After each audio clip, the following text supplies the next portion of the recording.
지금 뭘 어떻게 반응해야 될지 몰라. 바로 지금이야.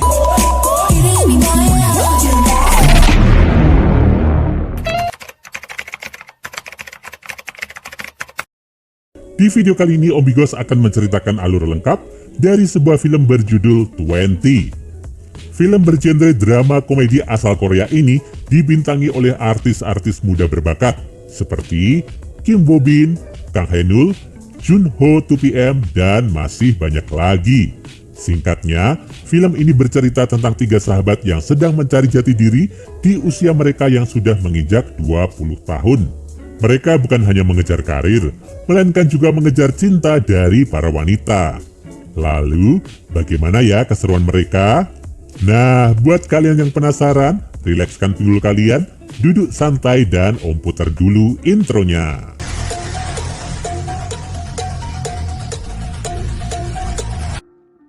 Film dibuka dengan memperlihatkan suasana sebuah kelas. Di sana ada 3 orang murid yang akan menjadi tokoh utama dalam film ini.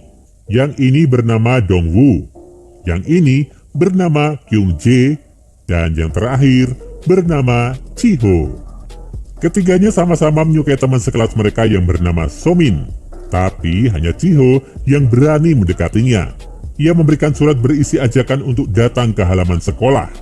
Dan ternyata di sana Chiho malah menyentuh dada Somin. Kabar itu pun terdengar hingga ke telinga Dongwoo.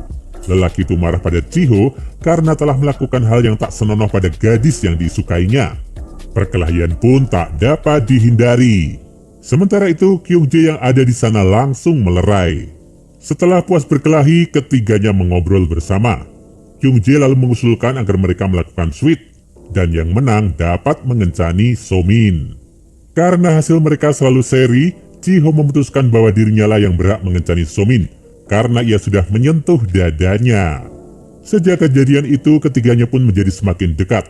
Suatu hari, Somin memukul Chiho yang kini sudah menjadi pacarnya. Pasalnya, ia merasa kecewa karena Chiho sudah memegang dada perempuan lain.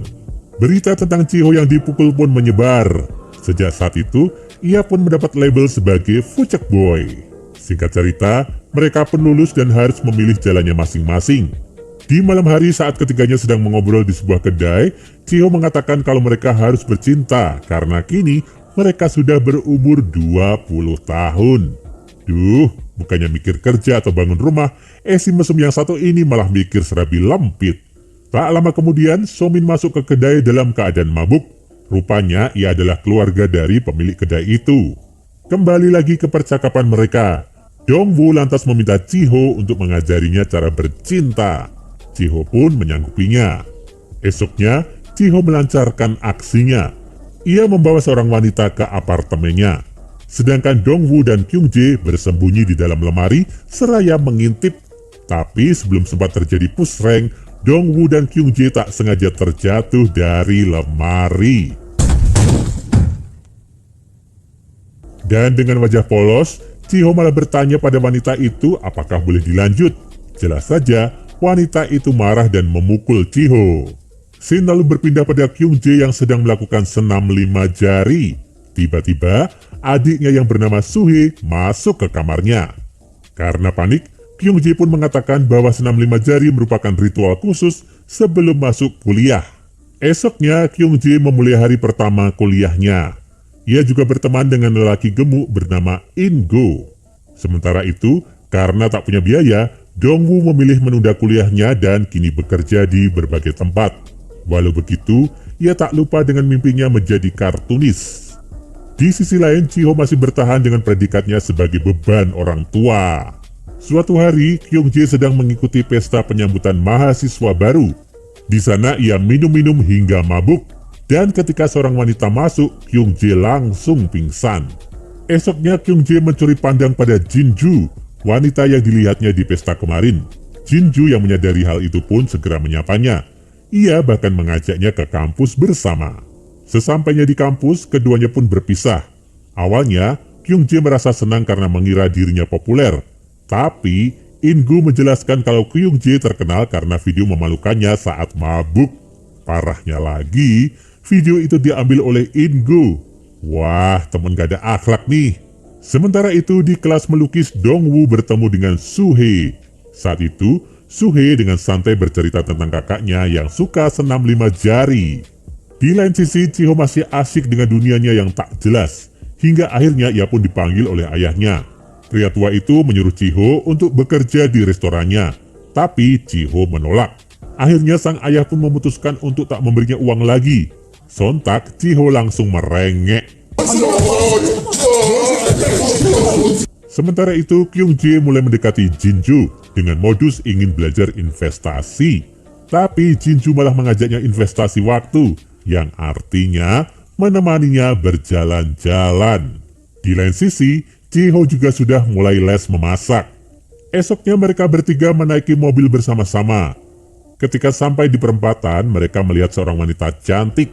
Anehnya, Chiho malah menginjak gas sehingga mobil mereka pun menabrak wanita itu. Saat di rumah sakit, awalnya tak ada yang berani menemui wanita itu. Tapi akhirnya Chiho pun bersedia masuk setelah Dongwoo menyarankan padanya untuk merayu wanita itu. Wanita yang bernama Eun-hye itu pun mengajak Chiho pergi ke lokasi syuting. Di sana, Eun-hye meminta Chiho untuk berpura-pura menjadi manajernya. Dan karena Chiho tak punya uang untuk ganti rugi, ia pun bersedia menjadi manajernya untuk beberapa waktu ke depan. Singkat cerita, mereka bertiga mulai menjalani aktivitas masing-masing bersama orang yang mereka sayangi. Kyung-jae semakin dekat dengan Jinju. Chiho semakin sering bersama Eun-hye. Begitupun dengan Dongwoo yang semakin akrab dengan Sohee. Suatu hari, Dongwoo berlari ke rumah sakit untuk menjenguk ibunya yang sedang terbaring lemah. Di sana ia bertemu dengan teman ayahnya.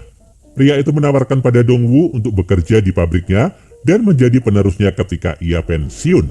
Sementara itu, ketika Kyung-jae sedang mengikuti kelas bersama Jinju, tiba-tiba seorang wanita datang dan menampar Jinju. Rupanya wanita itu adalah istri dari salah seorang dosen, dan Jinju merupakan simpanan dari dosen itu. Di lain sisi, Chiho akhirnya mengundang Somi ke rumahnya dan mengajaknya putus. Somi yang bersedih pun mencurahkan isi hatinya pada Kyung-jae yang saat itu juga sedang galau. Di suatu malam, ketiga sahabat itu berkumpul untuk menghibur Kyung-jae. Tapi pembicaraan mereka lagi-lagi malah berujung ke arah bercocok tanam. Kyung-jae lantas mengusulkan untuk bercocok tanam dengan wanita-wanita penghibur. Mereka pun pergi ke tempat karaoke. Ketika mereka hendak beraksi, Kyung-jae malah mabuk dan mengacaukan segalanya. Akhirnya, mereka pun batal bercocok tanam. Keesokan harinya sepulang dari tempat les, tiba-tiba Sohee memeluk Dongwoo dari belakang. Gadis itu juga menyatakan rasa sukanya pada Dongwoo. Tapi karena malu, ia pun langsung pergi. Sementara itu, Kyung-jae terlihat sedang minum-minum bersama Somi. Mereka berbincang banyak soal cinta, hingga akhirnya Kyung-jae mengatakan bahwa cinta pertamanya adalah Somi. Di lain sisi, Chiho sedang bertengkar dengan Eun-hye, karena gadis itu mendapat backingan dari pria kaya supaya dapat muncul di iklan. Karena merasa kecewa, Chiho pun memutuskan hubungan mereka. Esoknya, Chiho mendapat pesan dari Kyung-jae yang menyuruhnya datang ke suatu restoran. Ketika Chiho hendak mengejutkan Kyung-jae, ia malah mengurungkan niatnya karena melihat Kyung-jae dan Somi, mantan pacarnya, sedang bergandengan tangan. Rupanya alasan Kyung-jae mengajaknya bertemu adalah untuk mengatakan kalau ia dan Somi sudah jadian. Mendengar hal itu, Chiho yang kecewa segera meninggalkan mereka. Keesokan harinya, Dongwoo membolos di hari ujian dan malah memilih menggunting rambutnya. Rupanya, ia telah menerima tawaran dari teman ayahnya untuk bekerja di pabrik. Keputusan itu membuat Sohee dan teman-temannya yang lain sedikit kecewa. Ketika mereka sedang mengobrol, tiba-tiba beberapa rentenir datang dan mengobrak-abrik tempat itu. Kyung-jae dan yang lain sempat melakukan perlawanan, tapi mereka malah berakhir babak belur. Meskipun pada akhirnya kedai itu ditutup, mereka tetap berusaha terlihat bahagia. Kehidupan mereka terus berlanjut. Dongwoo sudah mulai bekerja, tapi di malam hari ia masih menggeluti hobinya menggambar kartun. Chiho juga sempat bekerja dengan seorang sutradara, tapi karena jiwa rebahannya selalu memberontak, ia pun keluar 3 hari kemudian. Sementara itu, Kyung-jae yang kehabisan uang di pasar saham akhirnya menemukan hobi barunya. Suatu hari, ketiganya mendapat surat panggilan wajib militer. Sebelum pergi, mereka memutuskan untuk berlibur bersama. Saat itu, Dongwoo mengungkapkan kalau ia dan Sohee sudah jadian. Mendengar hal itu, Kyung Jae marah dan mengejarnya. Dan film pun berakhir. Secara keseluruhan, film berjudul 20 ini cukup menghibur dengan berbagai komedi yang diselipkan di dalamnya. Alurnya juga ringan dan cukup relate dengan kehidupan muda-mudi yang sedang mencari jati diri. Dan pesan yang ingin disampaikan dalam film ini adalah jangan habiskan masa mudamu dengan sia-sia supaya nggak menyesal di kemudian hari. Karena lebih baik mandi keringat di masa kini dibandingkan harus mandi air mata di masa depan. Setuju nggak? Nah, itu tadi gengs alur film untuk hari ini. Bagi kalian yang ingin request film, silahkan tulis di kolom komentar ya. Jangan lupa klik subscribe dan nyalain lonceng notifikasimu untuk menikmati alur cerita film menarik lainnya. Sampai ketemu lagi di video selanjutnya.